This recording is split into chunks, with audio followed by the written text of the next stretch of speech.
Yakima Valley Community College Radiologic Sciences Program presents Radiographic Positioning. Shoulder. This segment of the course will now look at the shoulder exam, and we're going to throw a third projection on at the end. It's called the scapular Y.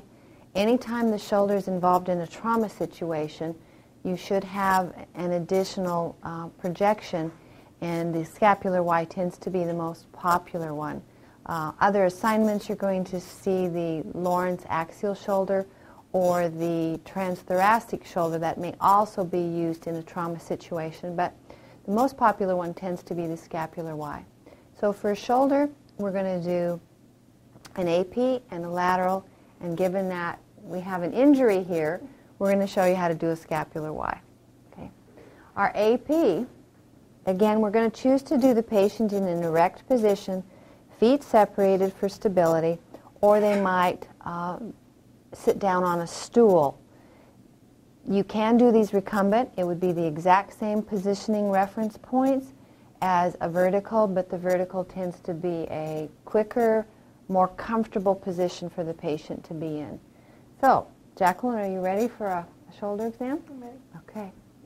The setup is a 40-inch SID, tube to vertical board or wall bucky, 10 by 12 film crosswise. We're choosing the right arm because it's easier to see with the camera. And with the right arm, we're going to put the marker towards the medial side of the body. Here's the arm of interest, and the ID blocker is going to go medial towards your spine side. Just take a look at this referencing there. The ID blocker towards your spine. If it was a left shoulder, we would reverse the cassette, focused on the left side, and the ID blocker is towards the spine side. So for today's demonstration purposes, a right marker, crosswise because of the shape of the shoulder girdle, tends to be wider than long. I've adjusted my collimated field to a 10 by 12, and then we're going to come in about an inch all the way around. Okay?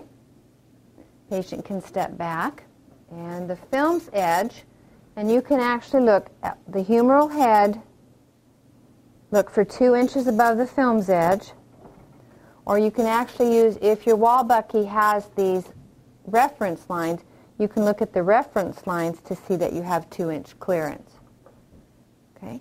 And then you adjust your tube to the patient's height so everything lines up.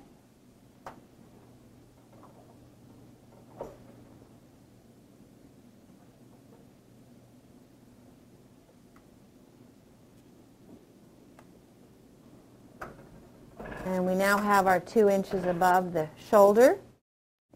Side to side, find the coracoid process. Okay, here's a little exercise for you. Okay, your clavicle.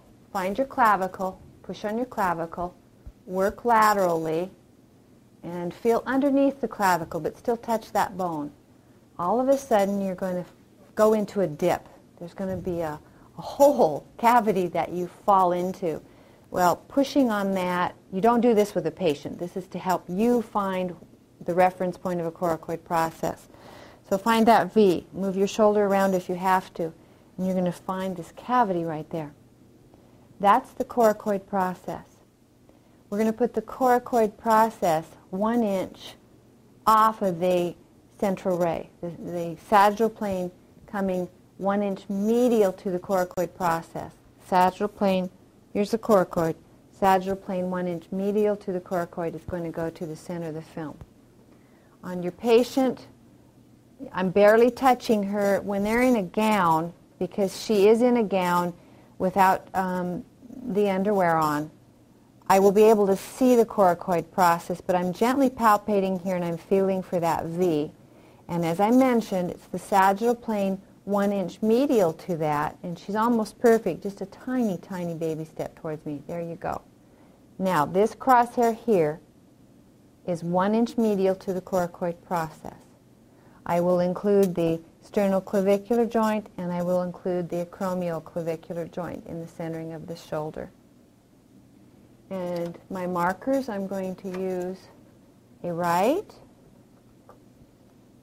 and an arrow.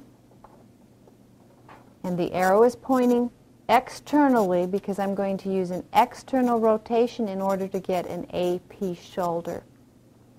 External rotation equates to an AP shoulder, and how the image will look is the greater tuberosity of the humeral head will be in profile. We're actually going to see a bump on the humeral head, and when we look at films, I'll make that quite evident to you.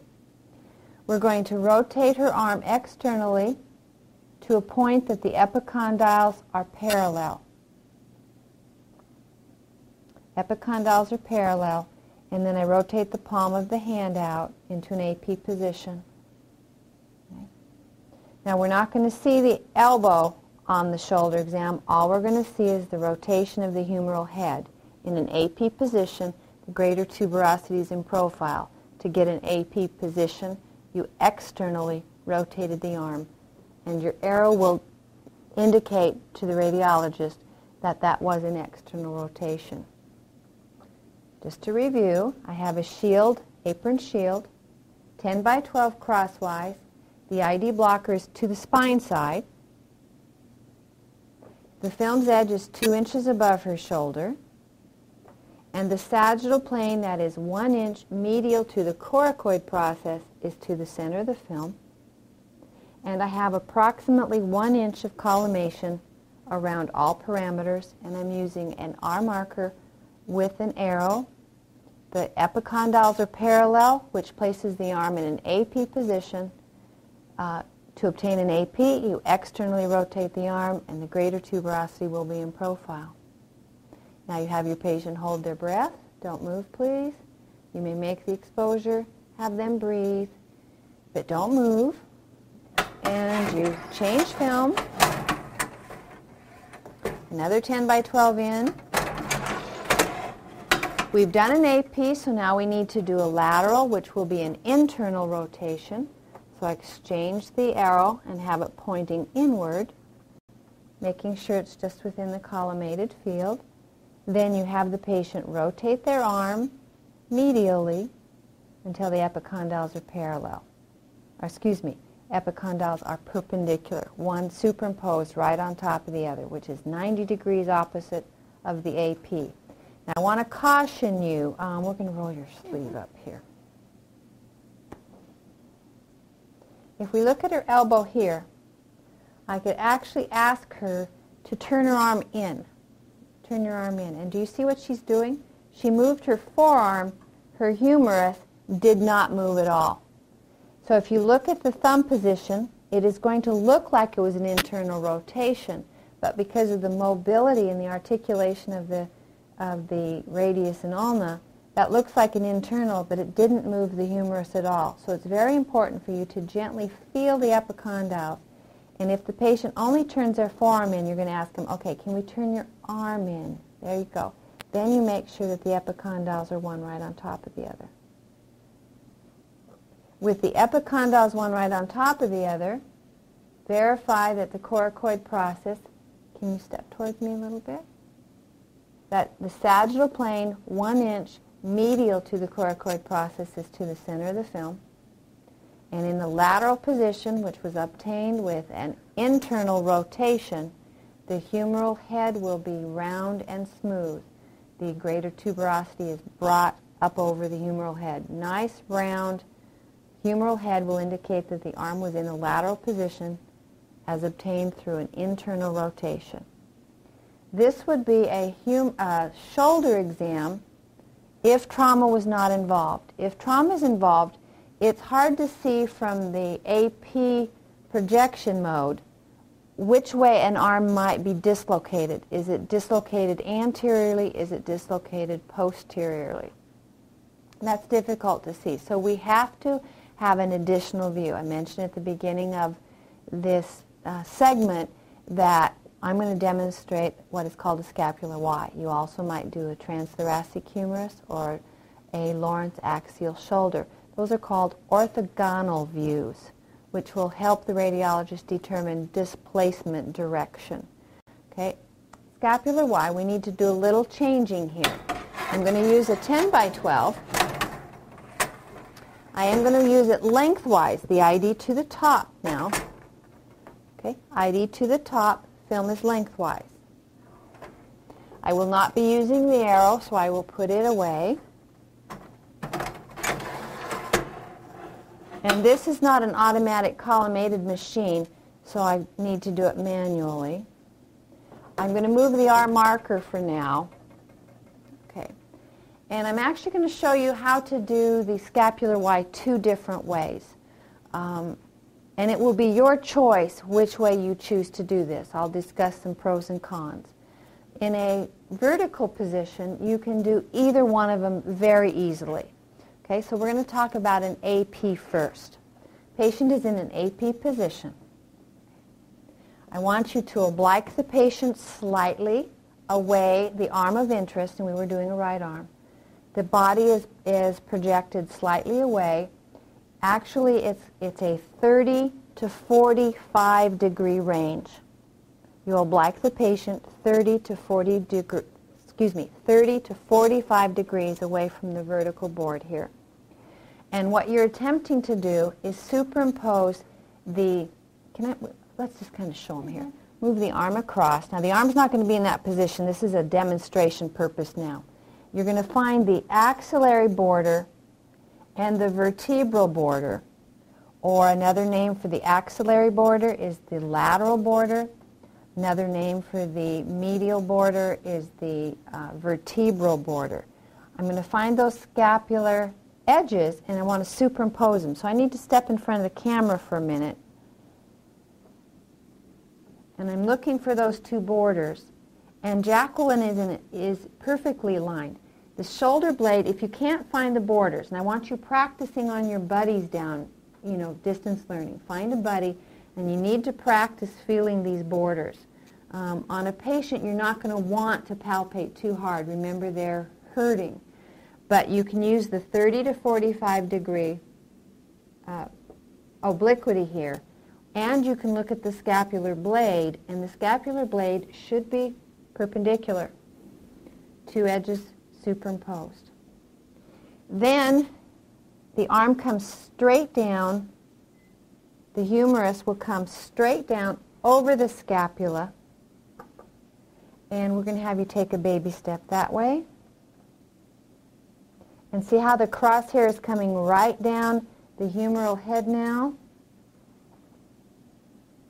And then her shoulder, her sweatshirt is kind of puckering here, so I'm going to get rid of the shadows here if I can. Look at the board now. And see the shadow of the shoulder here? Okay, I'm going to use that to help me center. The humerus should be coming right down the center here. I can see this crosshair coming right down the humerus, which is superimposed on top of the scapula, and I'm using the shadow of the board to help me identify that. Then I want the film's edge 2 inches above the shoulder, and you adjust the vertical board. And I'm looking at her humeral head here, and can you see my finger on the board? Okay. I'm making sure that I've got clearance of that light above the humeral head. So I'm now satisfied with that position, and I can put a right marker. And my patient, I'm making sure the right marker is on the film too. Patient is leaning back on me. I have to pay attention to that because that's very common in the field. And so I just moved her back where it was and asked her to hold very still and hold your breath, and then you can make your exposure. Okay? Let me recap the important parts. One choice is you oblique the injured side away from the board, shooting in an AP position. The patient will be from a 30 to 45 degree obliquity. That will superimpose the two borders of the scapula, the axillary border or the lateral border with the medial or vertebral border of the scapula. And then the humerus should come down right over that scapular blade. If the shoulder is anteriorly displaced, the doctor will see the head of the humerus shifted towards the coracoid process. If it's anteriorly displaced, the humeral head will be shifted towards the coracoid process. If it is posteriorly displaced, the humeral head will be shifted towards the acromion. The radiograph will show the humeral head right between the coracoid and the acromion. Coracoid and the acromion, and the humerus and the scapular blade actually makes a Y. And that's why they call it a scapular Y. Okay? Humeral head should rest right into this V. Coracoid, acromion, and this part is the scapula and the humerus. Okay. The disadvantage of this setup is you have quite a bit of OID. And you will learn in image production that you can do something about OID. What you do is you increase the source image distance. Apply the density maintenance formula to compensate for the loss of beam intensity, and you can proceed. The advantage of this, if you need to do the patient in the recumbent position, is it's much more comfortable for the patient. And I think I'm going to be able to show you why when we do it the opposite way. And we're going to reverse the patient here. Okay. Now we're shooting in a PA position. Okay? PA position. The advantage of the PA position, again, it's a right injury, we have minimized the object image distance. That's a good thing because OID causes magnification and a loss. It's size distortion, so you lose detail. You can compensate for that by increasing SID. Now I want you to vision this patient lying on a table. They would actually have to put the weight of their body onto the injured shoulder. So if the patient was recumbent, you would probably not elect to do the patient in a PA position. But in a vertical position, this is probably the more common way to do it. Again, because you reduce OID. The patient will be obliqued from 45 to 60 degrees now. So I know I'm going to have to make her steeper than what she was. 45 to 60 degrees. You know, this would be 90 degrees, and halfway would be, I'm sorry, Jacqueline, halfway would be 45. Okay? So she's a little more than halfway. The humerus will come right down the center of the vertical board again. And I'm going to do this exact same thing. I'm going to palpate the axillary and the vertebral borders to superimpose them. So I have to reach up underneath her axilla, feel for the axillary border, feel for the medial border, line those up, and have the humerus come right down this line there. It's hard for you to see where I'm at, but that's why I demonstrated the AP first so you could get the idea. I can feel my flat hand on the back of her scapular blade to make sure it's perpendicular. And then I'm just going to come back over here and I would look to make sure that the film's edge, she's leaning a little bit on me, so I'm going to be able to adjust the film's edge down so it's 2 inches above the shoulder. And then I would lower the tube so everything lines up. And I want the humeral head coming right down the center of the mark here. I don't know if the camera can see it there. Maybe we'll let the camera adjust for a second and we'll come back to this. We readjusted the camera. Here's the head of her humerus coming right down the center of that board. Humerus straight and the scapula superimposed under that. And I think you can see now that the patient is 45 to 60 degrees. The film's edge is 2 inches above. Here's her shoulder, and the film's edge is right there. I might raise the board just a little bit and readjust the tube. And I still can have my right marker on there. Collimation side to side, the arm, come in narrow based on the size of the arm. And that's your scapular Y. Okay? Same thing will happen. You want the Y shape.